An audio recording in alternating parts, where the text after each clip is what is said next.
como Dios ordenó construir el arca de la alianza, a menos en ningún detalle, fue casual.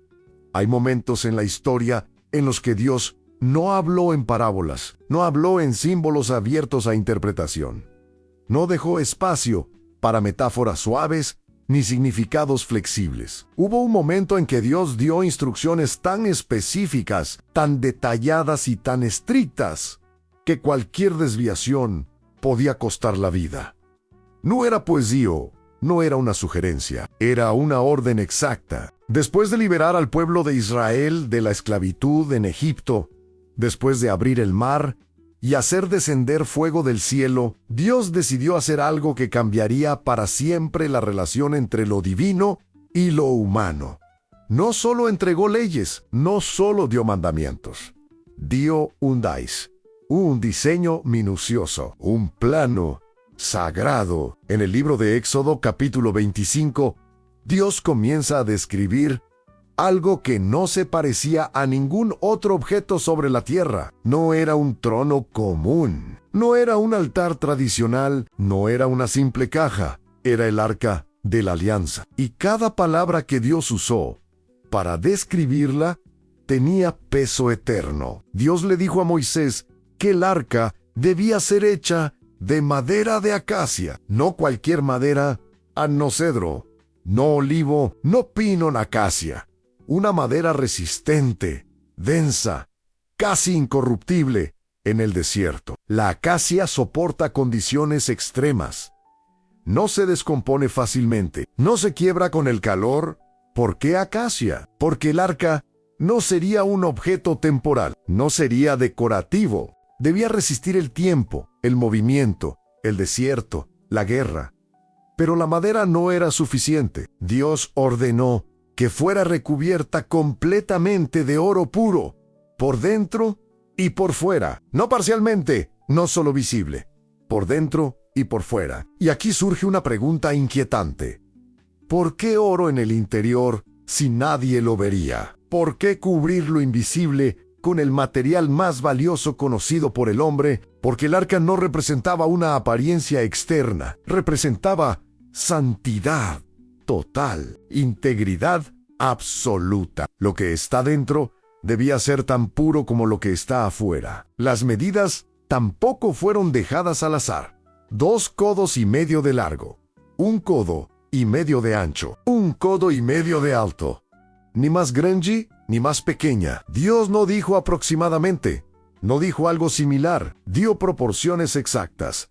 Esto no era arquitectura improvisada, era diseño celestial. Cada dimensión tenía propósito, cada proporción guardaba equilibrio. En las 4 esquinas debían colocarse anillos de oro, 2 a un lado y 2 al otro. Y por esos anillos pasarían varas también hechas de madera de acacia, recubiertas de oro. Esas varas no podían quitarse jamás. Nunca en el arca no debía tocarse directamente. Nadie podía poner sus manos sobre ella. Siempre debía ser transportada suspendida, llevada por medio de las varas sobre los hombros de los levitas designados. ¿Por qué tanto cuidado? Porque el arca no era simplemente un símbolo, era considerada el lugar donde la presencia de Dios reposaba de manera especial entre el pueblo. No era una representación artística, era el punto de encuentro entre lo invisible y lo visible. Dentro del arca debían colocarse las tablas del pacto, los 10 mandamientos escritos por el dedo de Dios. Más adelante se añadiría una porción del maná y la vara de Aarón que floreció. Dentro del arca estaba la evidencia del poder, la provisión y la autoridad divina, ley, sustento y confirmación. Todo encerrado en una estructura perfectamente diseñada. Pero la parte más impresionante no era la caja en sí, era la cubierta. El propiciatorio una pieza de oro macizo, no madera, recubierta en oro sólido. Y sobre esa cubierta, 2 querubines también de oro, hechos de una sola pieza con el propiciatorio. No eran figuras separadas, no eran añadidas después, eran parte integral de la misma pieza. Los querubines debían mirarse el uno al otro, con alas extendidas hacia arriba, cubriendo el propiciatorio, sus rostros inclinados hacia el centro. Y allí, en ese espacio invisible entre las alas, Dios dijo algo extraordinario: allí me encontraré contigo, no sobre el monte, no en el cielo abierto, no en el mar Anayín entre los querubines, sobre el propiciatorio. ¿Entiendes lo que esto significa? Dios estaba estableciendo un punto geográfico específico donde su voz sería escuchada. Un espacio delimitado, un centro exacto. Nada era decorativo. Todo era simbólico y real al mismo tiempo. El oro representaba realeza y pureza. La madera representaba humanidad resistente. La unión de ambos hablaba de algo que unía lo divino con lo humano sin corrupción. Pero también había peligro. Y aquí es donde muchos se equivocan al pensar que el arca era solo una reliquia sagrada. No lo era, era santa. Y lo santo no puede ser tratado como común. En el libro de 2 Samuel capítulo 6, encontramos un episodio que revela el nivel de seriedad con el que Dios trataba este diseño. El rey David decidió trasladar el arca a Jerusalén. La intención era buena. El deseo parecía correcto, pero cometieron un error. En lugar de transportarla como Dios había ordenado, usando las varas sobre los hombros de los levitas, la colocaron sobre un carro nuevo. Parecía práctico, parecía moderno, parecía una mejora, pero no era obediencia. Mientras el carro avanzaba, los bueyes tropezaron. El arca se inclinó y un hombre llamado Uzá extendió su mano para sostenerla. Fue un acto reflejo instintivo, humano, pero en ese instante cayó muerto.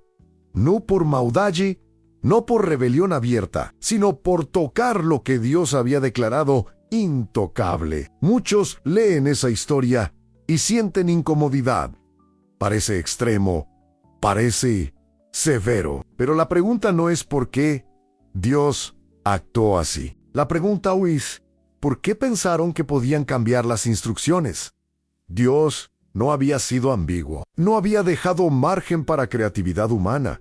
Había dado un diseño exacto. Alterarlo era asumir que la lógica humana podía mejorar lo que Dios había establecido. El arca representaba la presencia de un Dios santo en medio de un pueblo imperfecto. Y la santidad no es algo que se manipula, no es algo que se ajusta a conveniencia. Cada detalle del arca comunicaba una verdad profunda. La santidad requiere orden. La presencia requiere reverencia.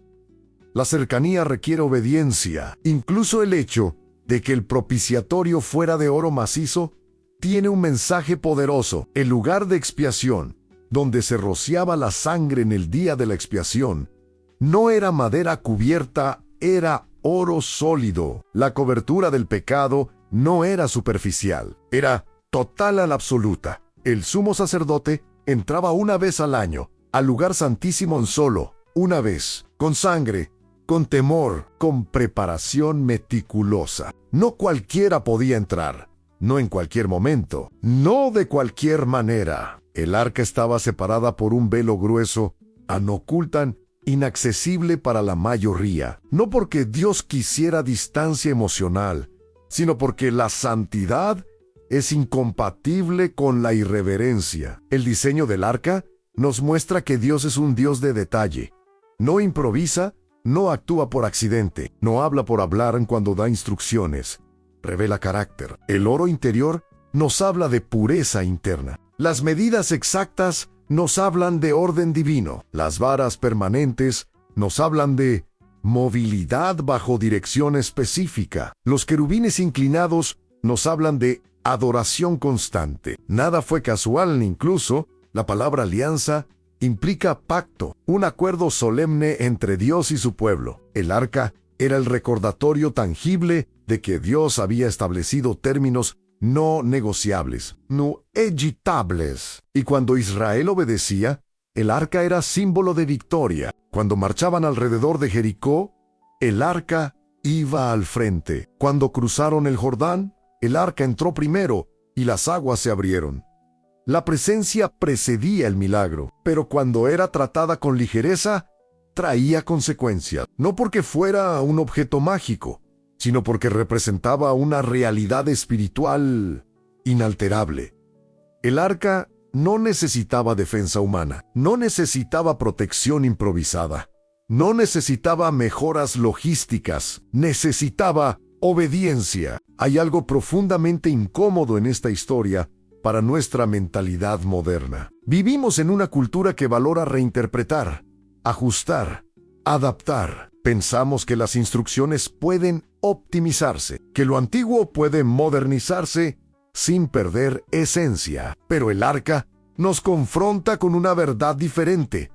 Cuando Dios establece algo santo, no es negociable. Cada tornillo invisible, cada anillo de oro, cada medida específica era una declaración silenciosa de que Dios no es caótico, no es arbitrario, no es descuidado. El arca de la alianza no era grande en tamaño, pero era inmensa en significado. No dominaba por volumen, sino por santidad. No impresionaba por escala, sino por presencia. Y tal vez el detalle más impresionante es Dios eligió habitar simbólicamente en medio de un pueblo frágil. No porque lo merecieran, no porque fueran perfectos, sino porque había pacto. El diseño no era solo arquitectónico, era teológico, era espiritual, era relacional. Nada fue casual, ni la madera, ni el oro, ni las medidas, ni las advertencias ni las consecuencias. Cuando Dios ordenó construir el arca, estaba enseñando algo eterno. Su presencia es un regalo, pero no es común. Es cercana, pero no trivial. Es accesible bajo sus términos, no bajo los nuestros. Y la pregunta que queda flotando no es histórica, es personal. Si Dios fue tan específico con un objeto que representaba su presencia, ¿cuánto más lo será con la manera en que nos acercamos a Él? El arca ya no está físicamente entre nosotros. Su ubicación sigue siendo un misterio debatido por arqueólogos e historiadores. Pero el mensaje que dejó no desapareció. La santidad sigue siendo santidad. El orden sigue siendo orden. La obediencia sigue siendo obediencia. El diseño del arca fue una lección grabada en oro. Aun cuando Dios habla, cada detalle importa. Nada fue casual y nunca lo fue.